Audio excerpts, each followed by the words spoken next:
So we have such a special episode for you today. I have none other than Drew Manning on the podcast. I'm so honored to have him. He is the creator and founder of Fit2Fat2Fit. And he's such an inspiration. I called him the king of empathy. And you'll see that he is so much more than, his body, and he's so much more than his fitness journey. He goes so much deeper into his beliefs and how he helps people. And so I'm honored to have him here and to have him dive so vulnerably and openly into his journey and his mindset and how he sees the world. So I know you're going to get so much value out of this episode, and I'm honored to have you here. And if you're new to the show, you know that I've actually never had a male on the podcast because it's the Goddess Collective. It started out with me really wanting to empower women and help the collective of women really rise. But I'm really, as I've been diving into this journey of my own, I really realized that it's not just about women, right? It's about the empowerment of the collective as a whole. And so sometimes that includes conversations with men. And I love chatting with men who are just, I say woke, men who are just having really just deep conversations around stuff that matters and really in tune with their emotions, their feminine energy, and see it as a superpower versus a weakness. Those are the voices that I want to bring to the podcast, regardless of if you're male, female, or however you identify. I'm so happy to have those voices here on the podcast. And so it just really, I can't even explain how excited I am that Drew Manning, out of all people, is the very first honorary male presence to be interviewed on this platform. So enjoy the conversation, enjoy, a male perspective on vulnerability and realness, rawness, and a journey to really coming into the truth of the self. So I can't wait to have you tune in. I know you're going to get so much value out of this. So I'll see you in the episode. Hey, Drew, welcome to the show, the Goddess Collective. It's a pleasure to be here. I appreciate you having me on, Jesi. And I think you told me last time I'm the first guy, right, that you've had on. Yeah, you beat me to it. So I'm so excited. You're the first honorary male of the Goddess Collective podcast. I'm super excited about that. And I'm really appreciative. So thank you. Yeah. It's awesome to have you here. I know that we met at a business mastermind that you were speaking at a few weeks ago or a month ago now in Vegas. And so shout out to the Next Gen team. But yes. Had the opportunity to meet you there. And normally I would be super nervous and not even bother to ask, to have you on my podcast. But there was something about your energy and the way that you just seem to approach people. And I really felt like you're the king of empathy and just so kind. And I thought, you know what, I'm just going to shoot my shot. And you were just so warm and welcoming. And so that was why I was kind of like, you know what, I feel like I'm ready to start connecting with just awesome men on this podcast and this platform. And so I'm so excited to have you here. And I would love for you to just kind of intro yourself. Tell us a little bit about you and your journey to get to where you are now. And I know that's a mouthful, but sure. You could just start us off. Yeah. So most people know me as the Fit2Fat2Fit guy, but you can call me Drew. Drew Manning is my real name. And so I prefer to go by that instead of the Fit2Fat2Fit guy. But Fit2Fat2Fit was something I did back in 2011. And even before then, I should probably back up because it ties into why I did Fit2Fat2Fit in the first place. So I grew up in a family of 11 brothers and sisters, and we all played sports. And so for me, being number 7 out of the 11, I played football and wrestling from a very young age. So I was always active. I was always fit. I was always in shape. It's all I had ever known. And then fast forward to 2009, I decided to become certified as a personal trainer because I was like, you know what, I've always been into health and fitness. Why not help other people, get in shape? And so I started training people, and here I was, someone who had never been overweight a single day of my life, trying to help people who were overweight pretty much every day of their life, right? And I couldn't understand why it was so hard for them just to do what I do so easily, when that's eat healthy consistently and go to the gym consistently. And it seems so simple. Like all you do is this, put down the junk food, go to the gym, eat healthy food. Like it shouldn't be that hard. And my clients would struggle, staying consistent. And I'm like, I don't get it. Why is it so hard? And one of my clients, who was my brother-in-law at the time, told me, he's like, you know, Drew, you don't understand how hard it is for me or for people like me. He was very overweight, and he was, and I was like, you know what, you're right, James. I don't understand why it's so hard for you just to do what seems so simple and easy for me. Like, I don't understand why you struggle with this. And so that kind of led me down this journey of like, okay, he's right. I don't understand. How can I gain a better understanding? And then all these thoughts and ideas popped up, and then boom, this light bulb went off. And it was weird, but I almost felt like I was being called to do this experiment. And that was Fit to Fat to Fit, where I would become fat on purpose or overweight on purpose to better understand what my clients go through. And so I just put this together, you know, didn't know what I was doing, didn't have a marketing strategy, didn't have any PR connections. I just kind of winged it, to be honest with you. And the idea was 6 months, no exercise, eat a standard American diet. So lots of processed foods. I'll talk about what those foods are and how they affected me a little bit later. And I ended up gaining 75 pounds on purpose in those 6 months of pure fat, right? It wasn't like I was bulking up like a bodybuilder does. There was zero exercise. It was one of the hardest, most humbling things I've ever done. I realized how wrong I was. I was truly humbled. And that story, that experiment went viral back in 2011, landed me on all kinds of TV shows: Jay Leno, Dr. Oz, Good Morning America, The View, Dr. Drew. I wrote a book, which became a New York Times bestseller. The book got turned into a TV show where we had 2 seasons of Fit to Fat to Fit, where we put other trainers through that process to learn what I learned. And that's kind of me in a nutshell. And that's what people know me as, is the Fit to Fat to Fit journey. And we can dive into like where empathy came from and why that's a part of my message, but that's kind of the backstory. Yeah, it's super epic. And, you know, it's just interesting how, because I know this is just, you know, normal for you now, talking about it and having gone through the experience twice.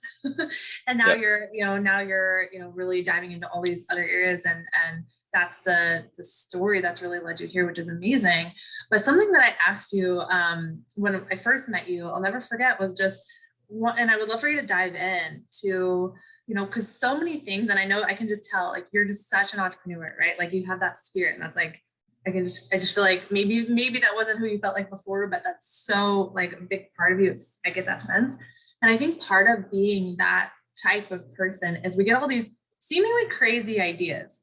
We get all these ideas, and then it's like, well, like acting on it is a whole other thing. And so when you got the initial idea to, you know, to go for it, how did you then like move it past the, oh, this is kind of a crazy idea, to actual implementation? Like, let's go for it and see what it can turn into.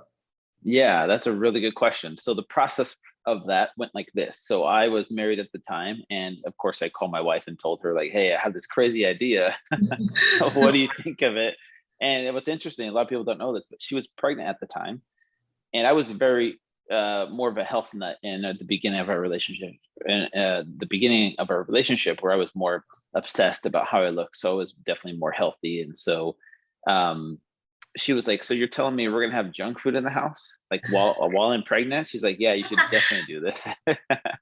So she was all for it. And she also saw that I was pretty judgmental, that I was non-empathetic when it came to this type of, living and this lifestyle.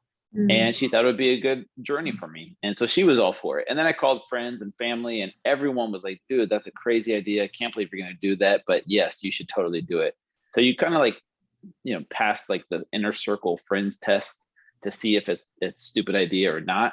And everyone was like, it's a crazy idea. They didn't say stupid, but they're like, it's a crazy idea, but you should definitely do it. And the only ones that were against it were my mom and my mother-in-law at the time. So they didn't want me to get unhealthy and, possibly die, which didn't happen, but that's what moms do. Yeah, so, yeah. Worry about everything. So, and then from there, it was, like I said, I didn't have any connections. I didn't come from an entrepreneurial background at the time. So I was like, okay, what do I do? I'll start a Facebook page, I'll start a website, start a YouTube channel. And then I just kind of, like I said, I did this all by myself. I didn't really know what I was doing, but I just did it. And it kind of like, it evolved as it went on. And so those were the beginning stages of how it went from idea to actual implementation. It took a few months. And, I didn't have a huge budget for this. I had paid like $300 for a Squarespace website. Yes. But yeah, I edited all the videos. I edited all the videos, which sucked. You can go back and look at them on YouTube. They're still there, but Yes. so I think that's amazing. I think one of the best parts in a way of like starting a journey like this, like from scratch and from like whatever resourcefulness you have to come up with, is it is an actual documented, tangible way to see your growth. Like see your personal development growth, your journey growth, and just the progress along the way. So I love that you have that and you still have it up. I think is really, really inspiring. So people can see like where you started from. And I think one thing that's interesting, I have so many questions, but I think about how, you were mentioning that initially you weren't maybe a super empathetic person in this area. But when I, connect with you now or I see your content, I feel like empathy is just one of your key pillars for life. Like how did you initially connect with that to move into this journey? Yeah, I think it comes from being truly humbled. And when someone is truly humbled, it opens up their perspective and changes how they see things. Because I used to see transformation as simple and easy. Like all you do is you just do it until I lived it. And so gaining weight for 6 months and eating those foods and then trying to go back and eat healthy food again was one of the hardest things I've ever been through, because my body, here I am, a proponent of health, a personal trainer, know what to do. I know how to, adjust my macros and exercise and, all the things. I know how to do all that. But even I struggled with the food addictions and the cravings. And it was like my body was fighting back against me. My body wanted the high that it had had for those past 6 months from these foods, which, I mean, let's be honest. I mean, Cinnamon Toast Crunch is so good.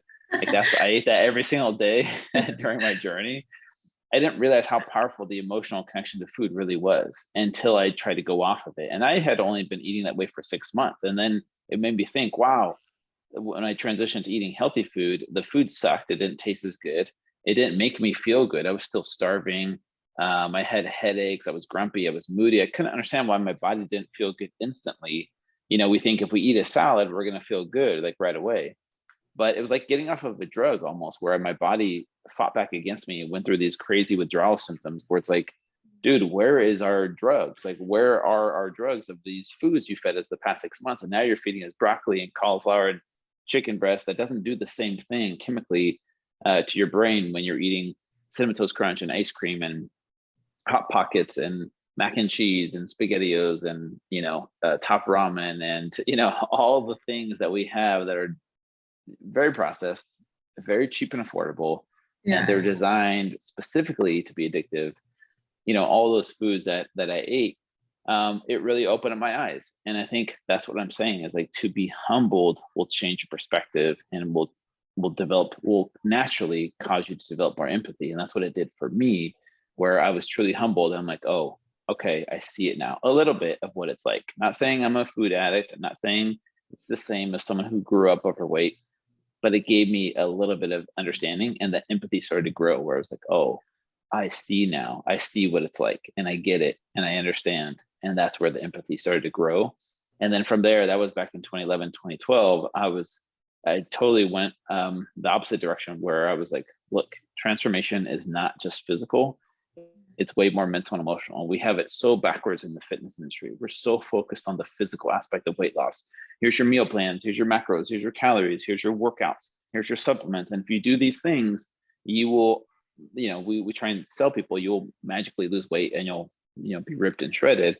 And yes, there is some truth to that. You do need to do the physical things to lose the weight, to lose the fat. But that's not what people struggle with. People don't struggle with that part of it, because that knowledge is everywhere. You can go online, Google free meal plans, and you'll get, or keto or paleo or whatever it is, you can find it and it'll help you. But the mental and emotional side is what people struggle with. And that's where I started to develop more empathy and realize that it's so much more complex than we think. It's so much more deeply connected to childhood trauma, to emotional eating, to covering up some type of pain that we've been dealing with, and we numb it or distract ourselves with some type of substance like food, drugs, or alcohol. And we do that for decades, and we expect to just willpower our way to a new lifestyle. it's not that simple. And I've seen it time and time again, and I experienced it firsthand, and that's what woke me up to this. So that's where the empathy really started to develop. And then I did this journey again as a 40-year-old in 2020. And then that really hit it home for me. Like, the empathy thing is so important. And I feel like empathy will be a game changer, not just in the fitness industry, but in this world in general. Yeah. So like your journey with this, even just at this high level you're talking about, it is just so, it's so amazing, because I just have so many things coming to my mind. Like, I think about how if people could just really develop empathy in whatever their craft is, you know, they could be that much more influential, that much more powerful, and that much more able to make a change in the people that they're desiring to help change their lives. So just that mentality alone is amazing. And it actually has me thinking, like, how can I more meet my clients where they're at, instead of trying to like push change because I believe in them. It's like, no, how can I really think and like them? And luckily I'm not in the fitness industry, so I don't have to maybe play with this journey. but Yeah. No. So it does have me thinking bigger questions. And I think anybody that would be listening to this, how can they, you know, think about adding more empathy, or really stepping into the mindset of the people that they're trying to serve or connect with deeper? How can they play with that question a bit? And I That's also think, oh, sorry, go ahead. Oh, no, go ahead.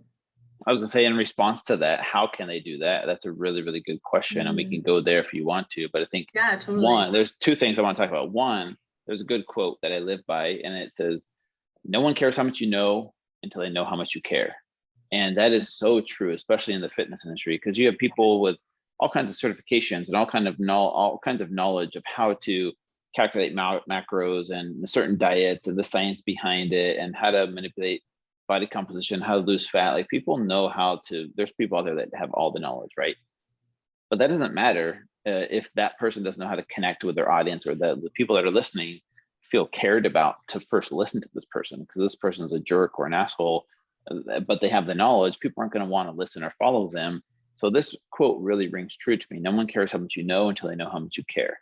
So that's first and foremost. So how do you develop that? And I think the second thing I was going to mention is there's a really good book by Oprah called What Happened to You. And I think I talked about this at the event. Yeah. But basically, it's reframing the question of like, what's wrong with this person? Why, or what's wrong with me? Why can't I just live a healthy lifestyle consistently?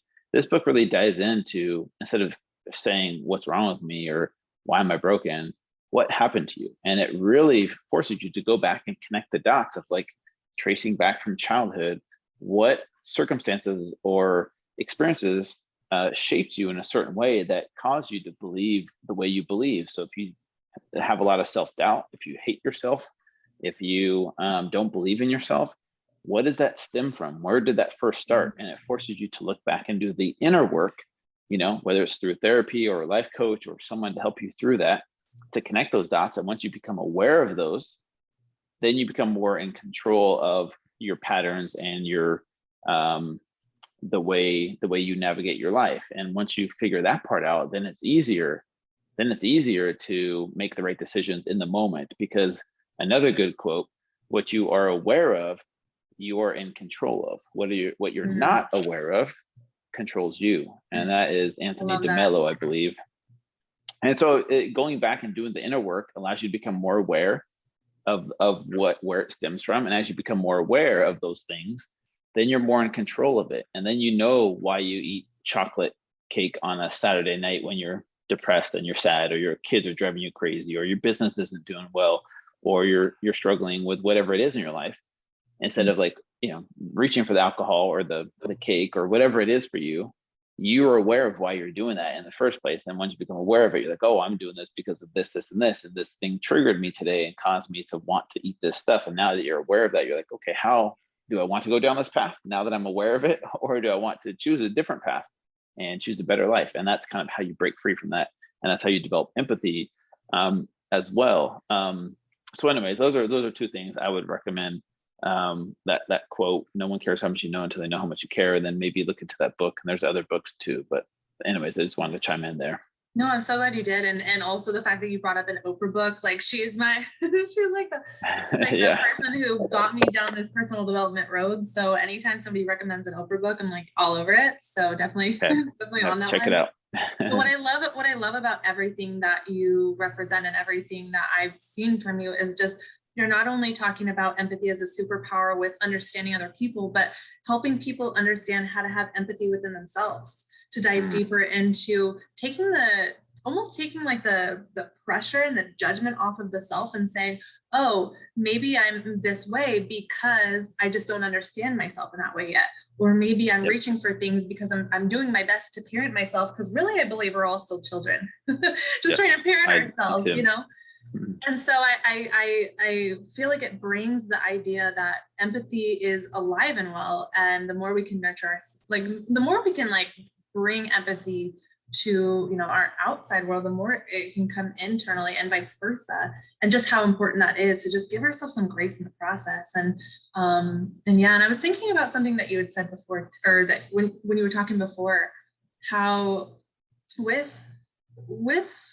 love the work that you're doing because you're already connecting the mindset to the like health with people instead of them having to have, you know, like something really terrible and tragic happening. You're kind of waking them up to the reality of it before it gets to that point. And I think about my own health journey and how like, I mean, I really did like have the whispers turn into nudges, turn into like something falling on my head, not literally, but like literally something yell at me in my life health wise for me to wake up and do something different. And that became my motivation.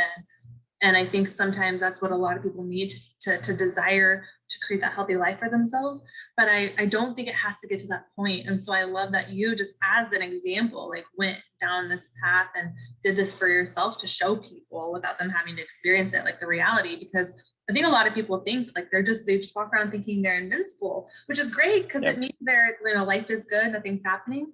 But at some point, you know, if you're not taking care of yourself, if you're ignoring yourself, like in all ways, right? Not just health, but empathy and kindness and self-love and personal development. Like if you're ignoring all those things, it eventually will catch up to you. So I think that's just one piece that I was thinking about as you were talking earlier that I kind of wanted to speak to, because in my own experience, unfortunately, things had to get really loud.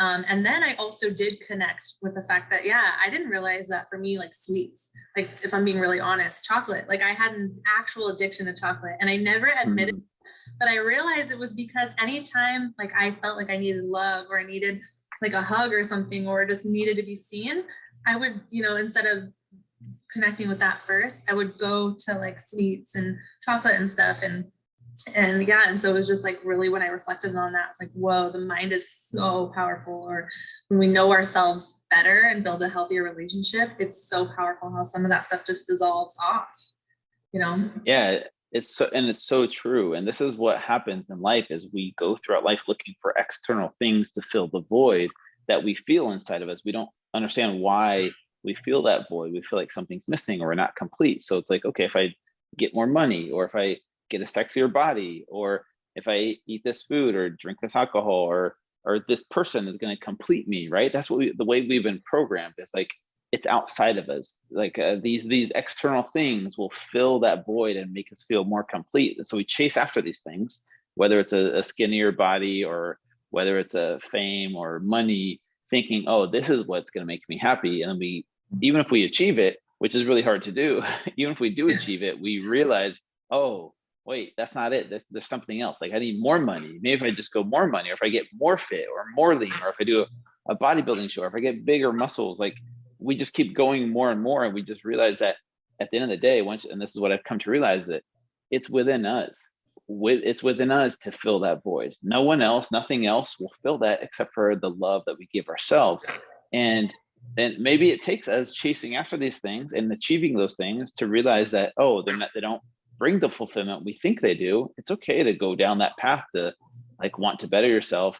But if you're looking for that thing to fulfill you and bring you happiness, you're going to realize that it's short-lived. And then at the end of the day, it is about showing up for yourself and giving yourself that love that fills that truly fills that void. But the way we've been programmed is like, no, like, you know, even from like Disney movies, you get married and you fall in love and you live happily ever after. And that's the end of the movie, right? That's a whole other, that's like a whole other podcast episode. If we could talk about the underlying stories and fairy tales.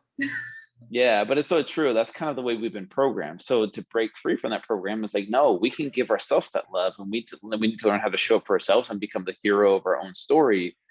Just we don't know how to do that yet. So what does that look like? Right. So it takes this journey of self-discovery and figuring that out. And so I see this all the time in the fitness industry where people are like, I want to lose weight, I want to get fit, I want to have this sexy body because they see celebrities and athletes and Instagram models like, oh, I want to look like this person, thinking that's going to bring them happiness, thinking that these people are happy. Like I know a ton of people with lots of money, super good bodies that still hate themselves, that still are miserable, that still think they're not good enough, that still think they're ugly.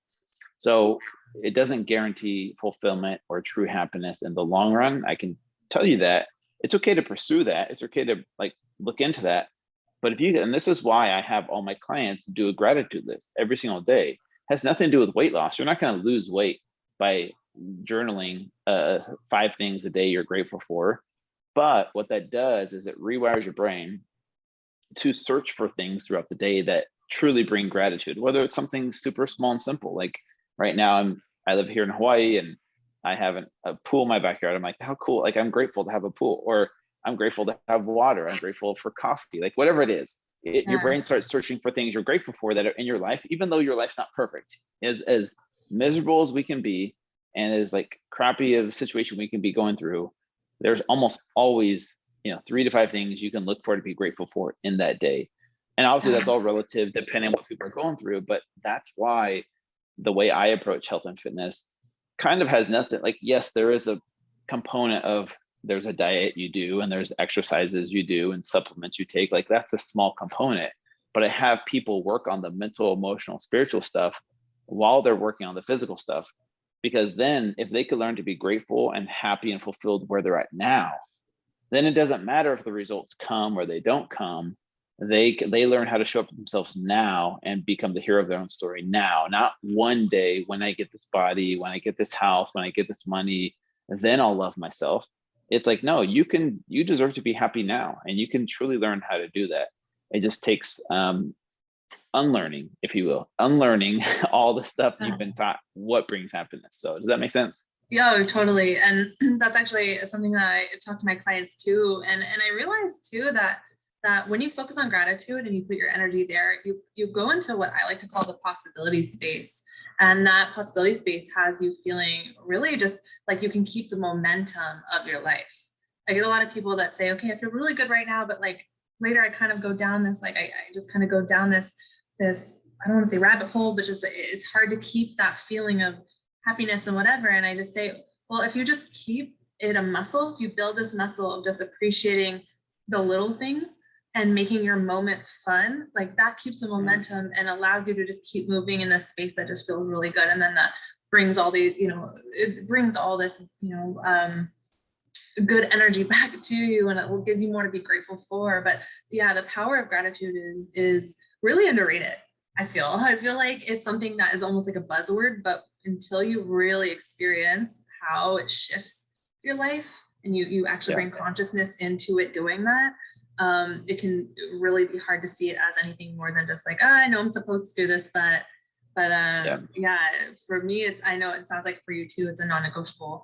But I kind of want to shift gears a little bit. I'm so curious about, the season of your life that you're in right now and how you would explain this place that you're in. Because I know that to get to a place where now a big focus is helping people dive into spirituality and mental aspect and coming into like the things that really matter, that takes a shift, I think, getting to in life. So if you wouldn't mind speaking to kind of where you're at now in your life and how you see the world, or just anything you want to share on that really broad question. Well, a lot of it has to do with where I've come from. That has led me to where I am today, because I wouldn't be where I am today without what I went through. And so briefly kind of connecting the dots for you is right now I'm in a very good place in my life. 5-6 months ago, if you follow me on social media, you followed my story, you saw that I went through, I would call it my first bout with depression that I've ever experienced. I checked out of social media for about a month, and I was very very distraught. I was very down and out for a while, and I've never experienced that before. I had to take a break from social media for the first time in 10 years. So coming from that, I feel like God, the universe, life, whatever it is for you, puts things into your path that like, okay, you need to learn this lesson. And sometimes we need to learn a second lesson, because I feel like I went through this phase of growth and fixing, if you will, the things that it needed to be fixed physically, mentally, emotionally, and spiritually when I went through a divorce about 8 years ago. And that was like rock bottom moment for me. That was really hard because me and my ex-wife, we have 2 daughters. And when we went through a divorce, they were about 4 and 6. They're older now, they're 10 and 12.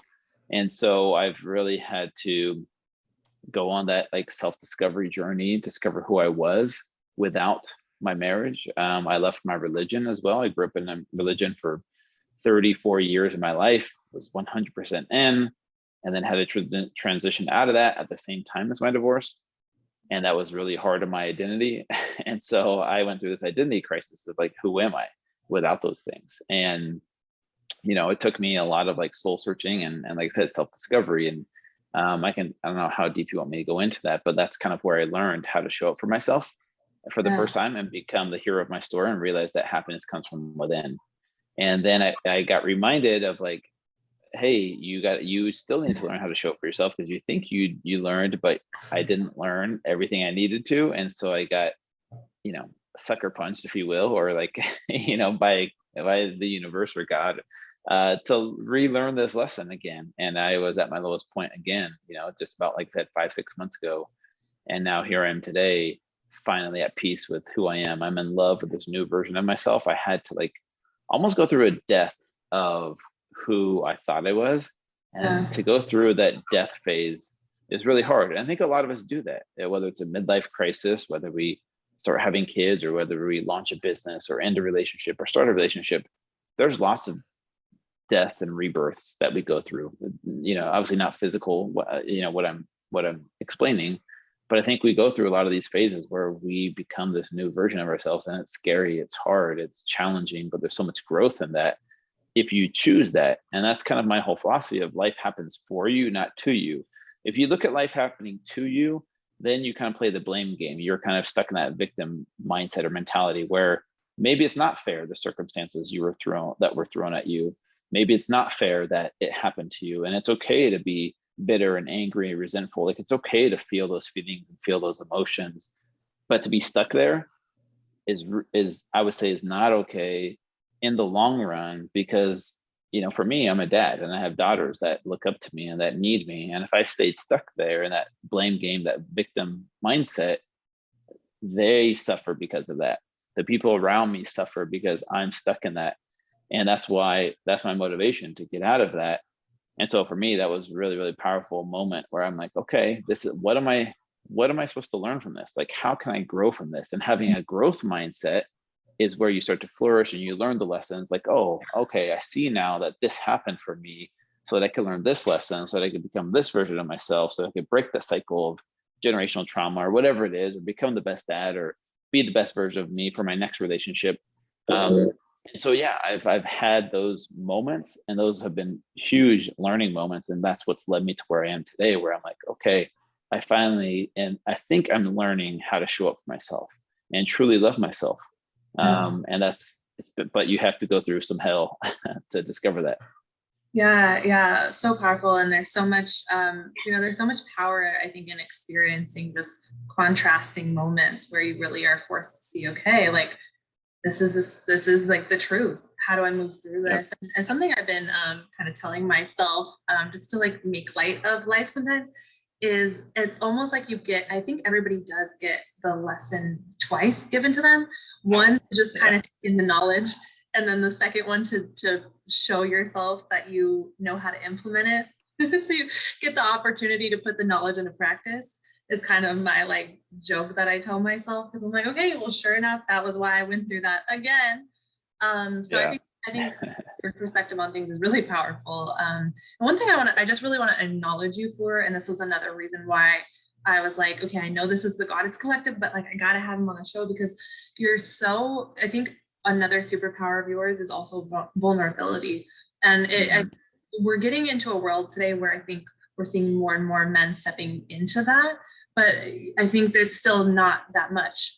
where it could be, or it's not as openly talked about. And so I just really want to acknowledge you for being so vulnerable. And one thing that I thought was really amazing was, so I was listening to one of your podcast episodes about, the divorce that you openly talked about and shared about. And what I thought was incredible was not only just the full, like, radical responsibility, like you shared, and the story that you just, laid out so just openly, but what really, I think, more than anything, I could not believe the next episode started, and it was literally your ex-wife, like, telling her side of the story. And I thought, whoa, that speaks. Not only did that episode before, like, where you were telling the story, like, speak volumes and, like, just open my eyes and allow me into a world of men that I just never would have thought I kind of got a chance to hear about, but just seeing then your ex-wife, like, share her story and just so openly. And I thought, whoa, these two are incredible. And the fact that you can, do this podcast together still, and just your story, it was just, it was amazing. So I'm like, I don't even, like, I'm going off the cusp. I don't even know what my question is here, but do you feel like vulnerability is a superpower of yours, or it's just kind of a natural way of being now, or has it always been? That's a really good question. No, I've been trained to believe that vulnerability is a weakness. Growing up as a male, playing sports like football and wrestling, there was no room for vulnerability, because that was like what you would get made fun of, or like you'd be called too sensitive, or people would call you names, like really bad names. And so as a very young boy, you learn, okay, now it's not okay to show emotion, it's not okay to talk about uncomfortable feelings. So I just suppressed. And because of that, it eventually broke me, because I was so full of shame about the things I was suppressing. I didn't know how to talk about it, or how I didn't have an outlet to talk about the things that brought me so much shame. Especially, you combine the culture of the religion I grew up in, which is a very, very strict religion, Mormonism, or the Church of Jesus Christ of Latter-day Saints is what it's called. There's a lot of shame around who I was as a person, because I had sins that I felt made me, like, despicable and disgusting. But here I was, a normal human being. And so it caused me to hate myself from a very young age. But not having an outlet, a healthy outlet to talk about that, it was like, okay, well, I just show up, I man up, and I just hide these things about myself. And in hiding those things about myself, it eventually caught up to me and broke me. And that's why in my episode 100 of my podcast, which is the one you listen to, which, by the way, thank you so much for listening to that. That means a lot to me that you would actually go and listen to that. But it talks about my divorce. It talks about my affair, which I'm very open about. And we probably don't have time to go into all the details on this podcast, but you can go listen to episode 100. Definitely. And episode 101 is my ex-wife's episode. Yeah, I was just going to say, your podcast is actually super binge worthy. I started diving in and I was like, well, I actually really want to learn some of this stuff. So just a quick plug. But anyways.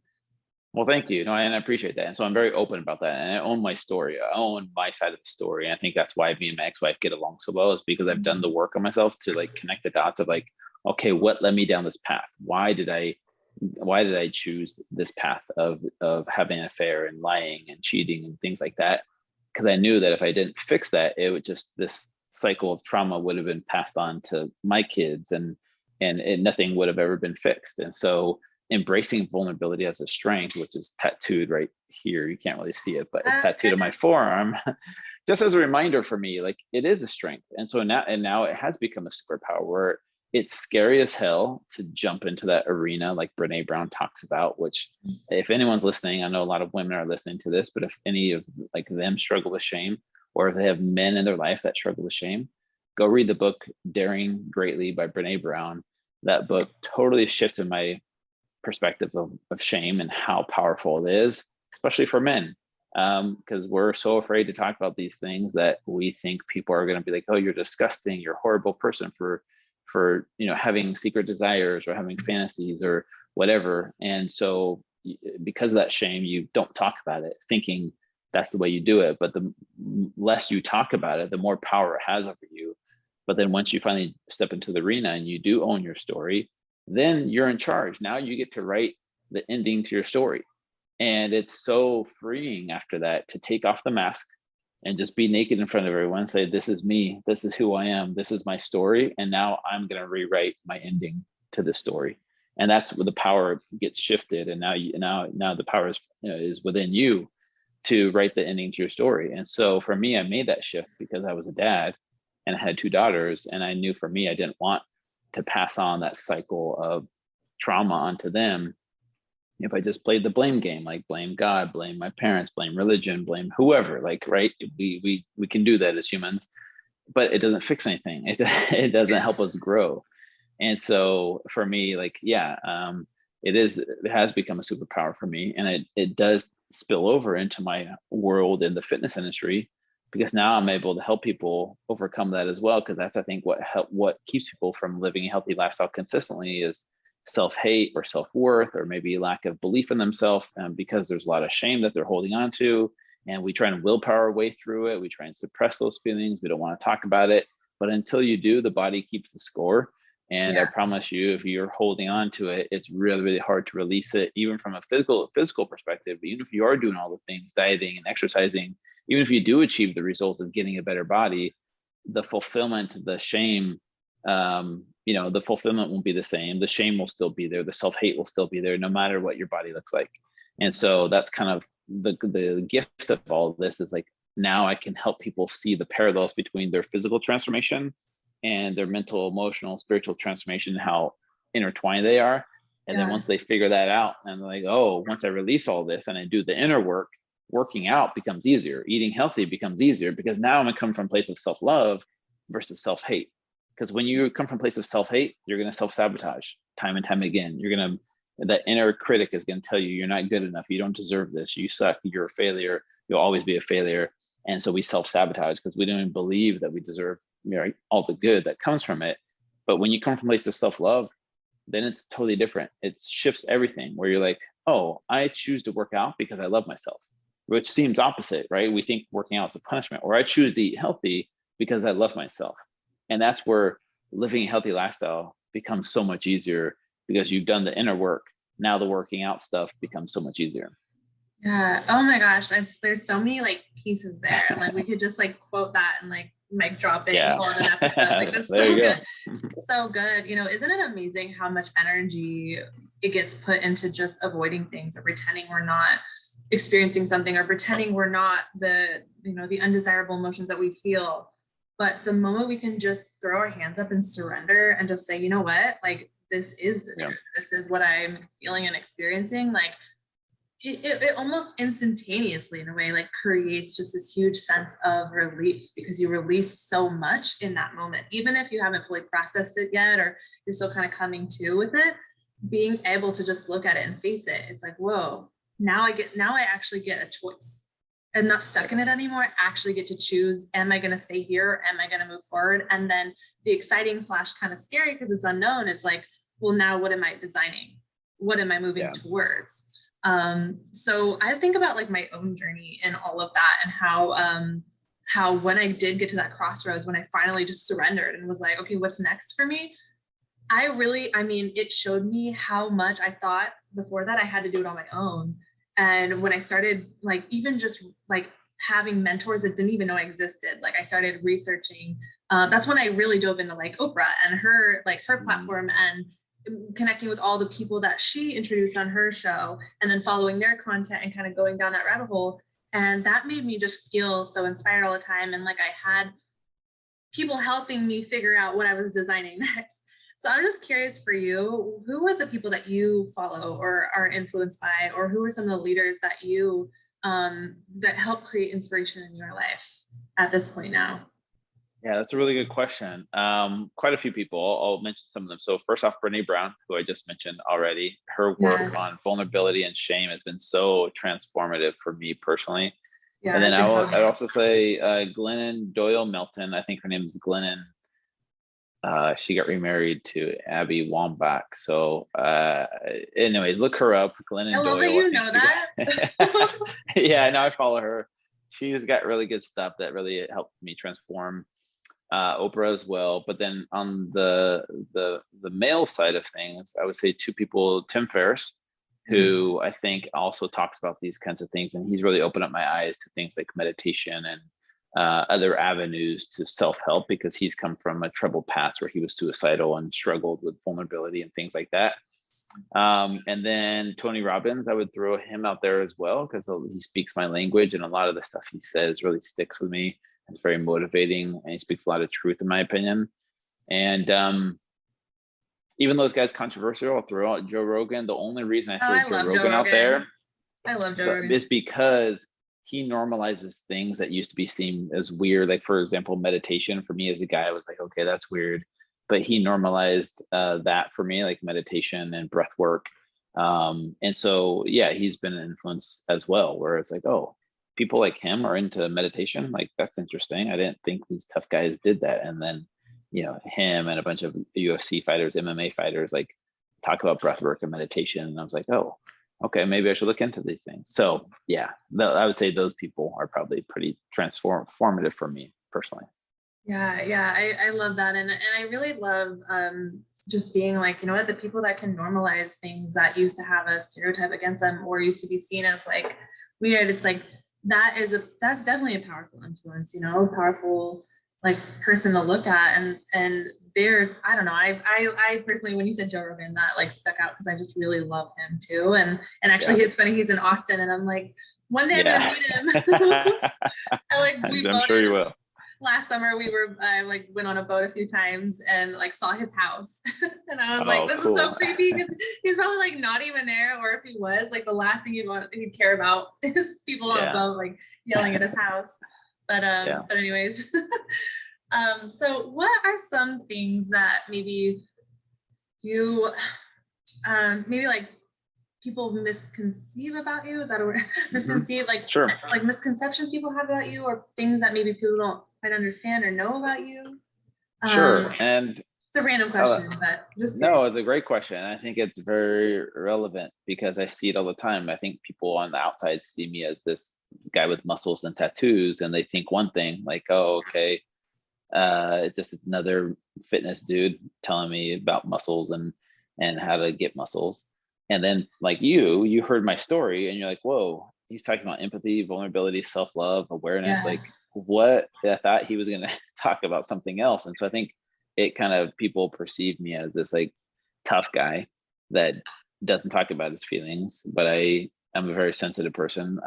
I get emotional sometimes, and I do love myself. And I talk about the importance of self-love, not from an egotistical perspective, but all the work that I've done on myself, that has become a part of me. And so it's a part of my message. So when I get up on stage and I speak, I think people perceive one thing at first, and then when I start talking, then they put their defenses down. They're like, oh, this guy speaks my language and he actually cares and he is very empathetic and he's different than I thought. So I think that's what's hard, is like at first people see me as this one thing and they judge me based off of the muscles and tattoos, but then hopefully like you, like I think you were kind of like, wait a second, this guy there's more there than just that.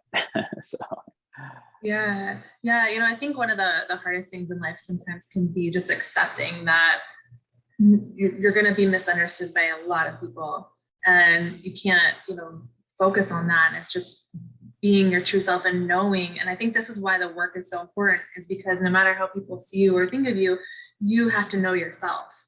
And so no matter what, you're like, I got me, and I know the truth of who I am and what I stand for. And so everything else just can kind of slough off a bit, so I think I think that's a great point. It's like, it's not what meets the eye. Yes, this might be like the outer packaging, but there's been so much work to develop that. And I will also say, or to develop internal, but I will also say, I think it also takes a lot of internal work to develop, an outside shell that is, something that people respect too.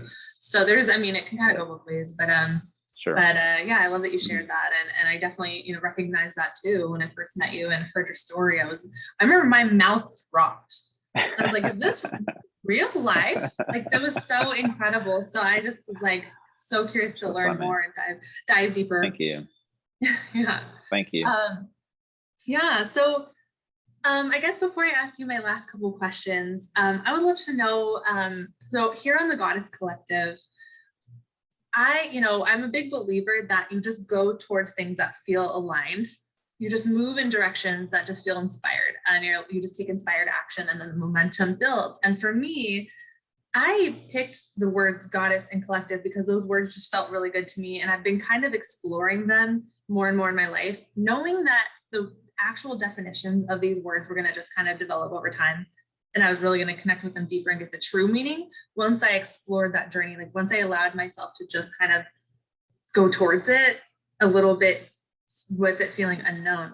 And so I promise I have a question. So Sure. for me, like I started coming into what the word collective meant. And I started tapping into it's actually a bigger purpose. And it feels like I'm starting to tap into more of my purpose of bringing really the collective, specifically of women, but of people together to have real raw conversations about stuff that matters. But I'm curious for you, like the word collective, does it, how do you see that word, or does it resonate in your life, or how do you see the collective of the world kind of, where do you feel like you're seeing shifts happening or where it might be going right now, just from your perspective?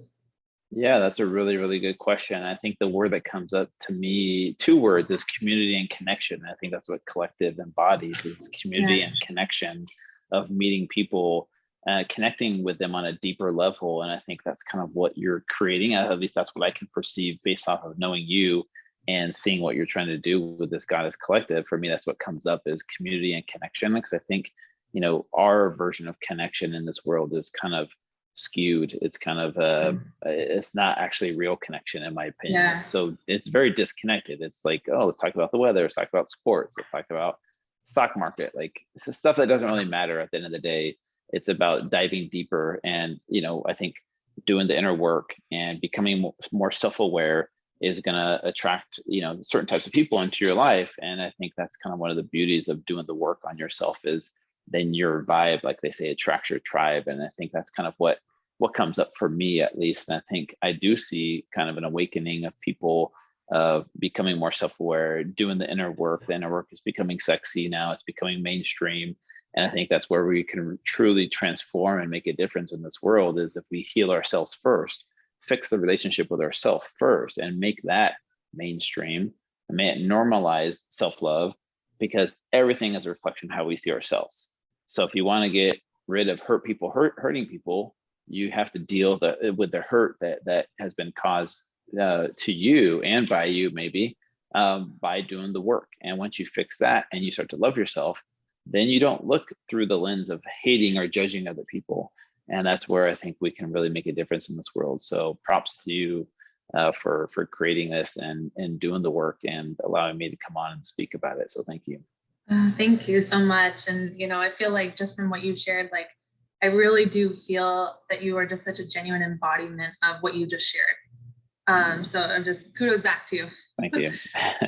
No, it's amazing. And I think the more people that step into, speaking about this stuff and connecting with people in this way and showing that this is the stuff that matters, like that is really what will create the change in the collective. So I'm excited to see, it continue, because I feel like that's kind of where things are happening as well.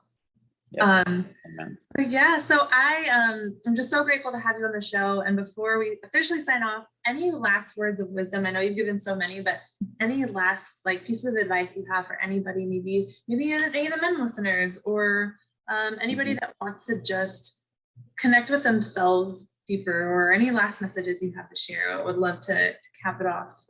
Yeah, thank you so much. I feel like I've shared a lot, but I think the one thing that's coming up for me is being open to new ways of improving your life. And maybe it's outside of your comfort zone, maybe it's outside of your bubble, or things you've been taught that work.